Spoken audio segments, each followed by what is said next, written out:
Nadreen, Tarbela dam में भी सोना दरियाफ्त हो गया। पाकिस्तान के दिल में एक ऐसी खबर गर्दिश कर रही है जो न सिर्फ हैरत पैदा करती है बल्कि सोचने पर भी मजबूर करती है। और ये खबर तरबेला डैम की तह में जमा होने वाली मिट्टी के बारे में है।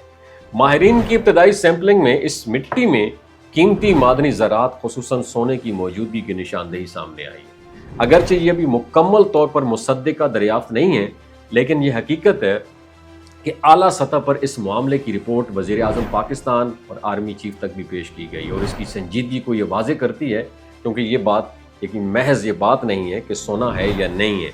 अहम बात यह है, अगर वाकई ये ज़खायर मौजूद हुए तो ये पाकिस्तान की मईशत, इंजीनियरिंग और तवानाई के मुस्तकबिल के लिए बहुत बड़ा मोड़ साबित हो सकता है। तरबेला डैम की झील में गुज़श्ता तकरीबन 60 साल से दरियाए सिंध की बहती हुई मौजें पहाड़ों की चट्टानों को पीस कर बारीक मादनी खाक अपने साथ लाती रही हैं। पानी आगे निकल जाता है मगर ये ज़रात तह में बैठ जाते हैं। अंदाजों के मुताबिक इस वक्त डैम में 3.5 से 4 बिलियन क्यूबिक मीटर तक ये जो सेंटीमेंट जो है ये जमा हो चुकी है और इस जमा शुदा मिट्टी की वजह से डैम की पानी ज़ख़ीरा करने की सलाहियत भी कम हो चुकी है, जो कि 11.6 बिलियन क्यूबिक मीटर से भी कम होकर रह गई है।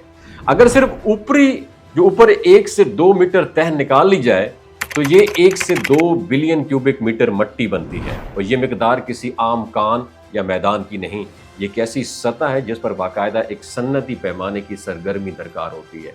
अब सवाल ये है, सोना अगर इसी मिट्टी में है तो उसे निकाला कैसे जाए?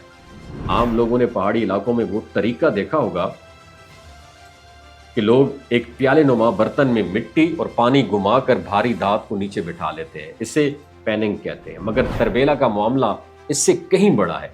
यहाँ लाखों नहीं अरबों क्यूबिक मीटर के हिसाब से मिट्टी मौजूद है, इसलिए रवायती तरीके बेकार हो जाते हैं। दूसरा तरीका जिसे सॉल्वेज सिस्टम कहते हैं, इसमें मिट्टी को एक बहाव वाले लंबे चैनल से गुजारा जाता है और सोने जैसे भारी ज़रात कारपेट नुमा सतह पर चिपक जाते हैं। मगर इतने बड़े ज़ख़ीरे के लिए यह तरीका भी नाकाफ़ी समझा जाता है, इसलिए माहिरीन की तवज्जो जदीद ड्रेजिंग टेक्नोलॉजी पर है, जिसे कंस्ट्रक्शन ड्रेजेस भी कहा जाता है।